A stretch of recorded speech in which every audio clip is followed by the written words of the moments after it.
आगे बढ़ना है तो जिंदगी भर छात्र बनकर सीखते रहें।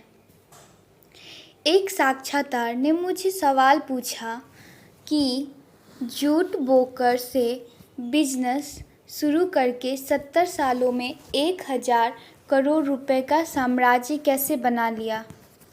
इस सफलता का क्या राज है। मैं कहता हूँ कि मुझे नहीं पता सफलता का अर्थ क्या है। सफलता और असफलता लोग अपनी समझ के हिसाब से देखते हैं। जब आप किसी चीज़ को सफलता कहते हैं तब जो कुछ भी हुआ उस पर मैं गर्व नहीं करता। इस दुनिया में बहुत सी चीज़ें ऐसी होती है जिन पर हमारा वश नहीं चलता, जिसे आप सफलता कहते हैं। कई बार असफलता की तरह इसे भी लोग जज करते हैं। परिणाम की परवाह किए बिना जीवन में आगे बढ़ते रहिए, ईमानदार रहिए और मेहनत करिए। काम में दक्षता की काफ़ी नहीं, ईमानदारी बेहद ज़रूरी है।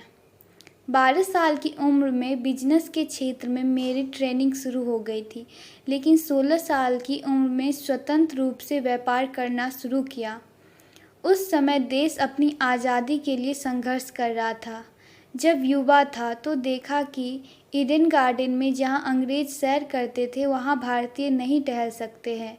यही सब देखते हुए बड़ा हुआ। मुझे किसी न पूछा कि उम्र के किस पड़ाव पर मेरे बिजनेस ने गति पड़ना शुरू कर दिया।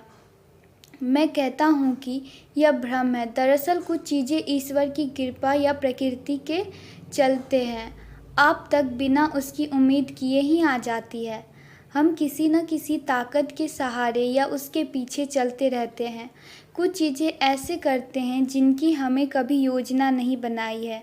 अब जैसे गांधी जी के साथ मेरा जुड़वा देखिए, बिना किसी योजना के तहत हुआ। गांधी जी मेरे जीवन में आए क्योंकि मैंने उनसे मिलने के लिए गया। मुझे कहना होगा कि गांधी जी की मोहब्बत में आने से मुझे बहुत लाभ हुआ। जीवन में बड़ा काम करने के लिए कोई ना कोई प्रेरणा चाहिए, लेकिन मेरी यह प्रेरणा स्वास्थ्य है। जीवन में मोटिवेशन आता जाता रहता है। आप परिभाषित नहीं कर सकते हैं कि चीज़ क्यों हुई, मोटिवेशन मिला नहीं मिला। जीवन में कुछ अच्छा करना चाहते हैं तो अच्छी सेहत होना बेहद ज़रूरी है। अपने जीवन में 85 वसंत पूरा करने के बाद भी मैं रोज़ाना 6 किलोमीटर घूमता हूँ। सुबह 4 बजे उठ जाता हूँ, कहीं बाहर घूमने जाता हूँ और तब तक पैदल चलता हूँ। गरिष्ठ खाने से पहले बचाता हूँ। अपनी पूरी ज़िंदगी में मैंने नियमित रूप से कसरत की है। बहुत ज़्यादा पढ़ता हूँ। मैं जीवन की आखिरी क्षण तक छात्र बनना रहना चाहता हूँ। लोग अक्सर पूछते हैं कि अगर मैं व्यापारी नहीं होता तो क्या होता। मैं भले ही व्यापारी रहा हूँ, लेकिन मैं उस परिप्रेक्ष्य में खुद को व्यापारी नहीं मानता, क्योंकि बिजनेस मैन सिर्फ रुपयों पैसों की बात करता है।